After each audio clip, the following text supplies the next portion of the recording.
کہانی ایک فرد کی زبانی۔ بیٹا، آج تنہا دے دو گے؟ میں ابھی گھر میں داخل ہی ہوا تھا کہ میرے کانوں میں کام والی اماں کی آواز پہنچی۔ اماں، کیا تم نے روز روز ایک ہی رونا لگایا ہوا ہے؟ مل جائے گی تمہیں تنہا۔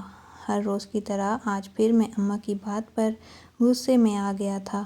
بیٹا، میں نے اپنی بیٹی کے لیے کچھ سامان لینا ہے اور گھر کا کرایہ بھی دینا ہے۔ مالک مکان روز باتیں سناتا ہے۔ اماں کی اس بات پر میں مزید غصے میں آتا جا رہا تھا اور کل کی طرح آج پھر اماں کو کھری کھری سنا کر اپنا غصہ کم کیا۔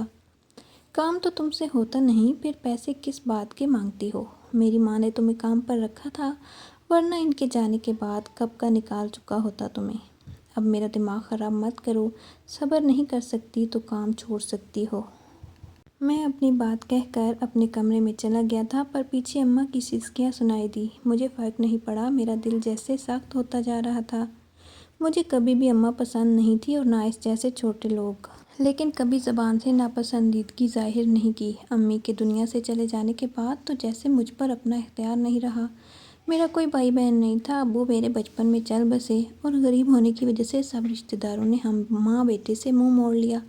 ہر گزرتا دن میرے دل کو سخت کرتا گیا۔ بس ایک ماں تھی جسے میں حد سے زیادہ چاہتا تھا، ایک واحد عورت جس کی میں عزت کرتا۔ جب میں اچھی نوکری کرنے لگا تو ہمارے حالات بہتر ہو گئے۔ امی کے لاکھ کہنے پر بھی میں نے کسی بھی رشتہ دار کے ہاں جانے سے انکار کیا۔ اماں کو بھی امی نہیں رکھا تھا، جتنا خیال اماں امی کا رکھتی اس سے کہیں زیادہ امی رکھا کرتی۔ یہی وجہ تھی کہ امی کے جانے کے بعد بھی میں اماں کو کام سے نہ نکال پایا۔ امی کے جانے کے بعد میں اکیلا ہو گیا۔ کوئی دن ایسا نہیں جب میں ان کے لیے نہ رویا ہوں۔ پچھلے کچھ دنوں سے ان کی زیادہ ہی یاد آ رہی تھی اور میں کھانا ٹھیک سے نہیں کھا پا رہا تھا۔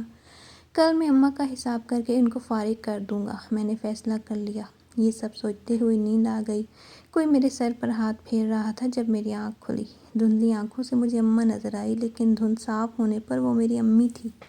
میری امی میرے پاس تھی اور پہلے کی طرح میرے سر پر ہاتھ پھیر کر مجھے جگا رہی تھی۔ امی، آپ کہاں چلی گئی تھی؟ آنسو آنکھوں سے رواں تھے۔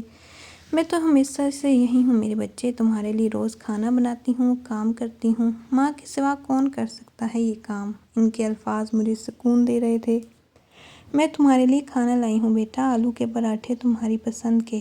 اب مجھے بھوک محسوس ہونے لگی۔ امی نے اپنے ہاتھوں سے مجھے کھانا کھلانا شروع کیا اور ہر نوالے کے ساتھ مجھے کچھ سمجھاتی۔ میں انہیں دیکھ رہا تھا اور ان کے ہاتھ سے کھانا کھا رہا تھا اور انہی کو سن رہا تھا۔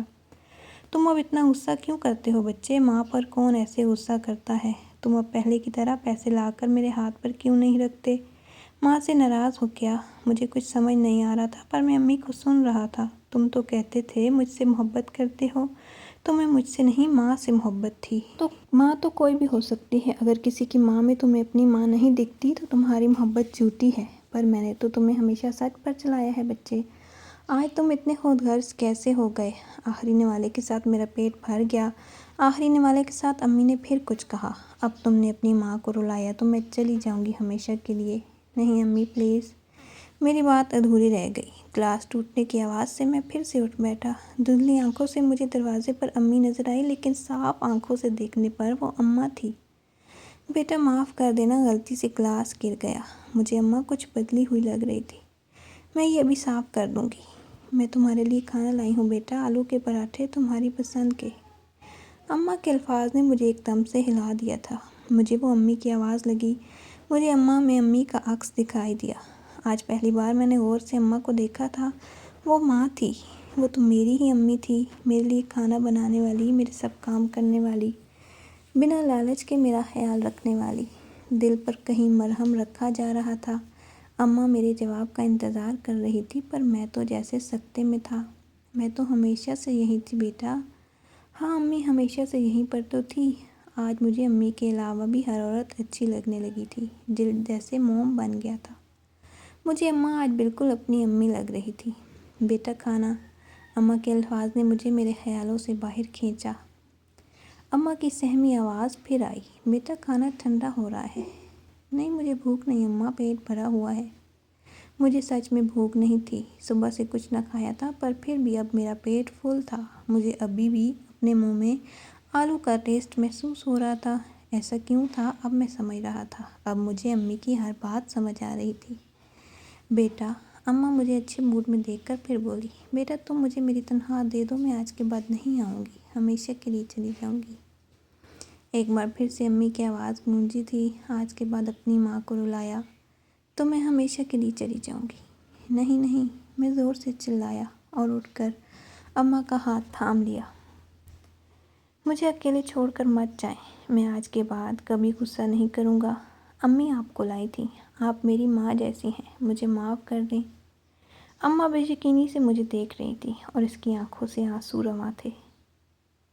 ماں کب ناراض رہ سکتی ہے بیٹے سے، وہ بھی مان گئی تھی۔ اس کے بعد میں نے اماں کو ہمیشہ مسکراتے دیکھا گھر میں۔ اماں کی بیٹی کو میں نے بھائی بن کر رخصت کیا اور اماں اب میرے ساتھ ہی رہنے لگی تھی۔ ان کی مدد کے لیے میں ان کی بہو لے آیا تھا، جس نے اماں کو کبھی نوکرانی نہیں سمجھا اور ہمیشہ میری ماں کو عزت دی۔ اماں کو گھر کے آنگن میں بیٹھا دیکھ کر میرے دل کو سکون ملتا ہے۔ اب مجھے جنت ڈھونڈنی نہیں پڑتی، جنت مجھے میرے آنگن میں چلتی پھرتی نظر آتی ہے۔ ویڈیو پسند آئے تو ویڈیو کو لائک اور شیئر لازمی کریں اور چینل کو سبسکرائب کر لیں۔ شکریہ۔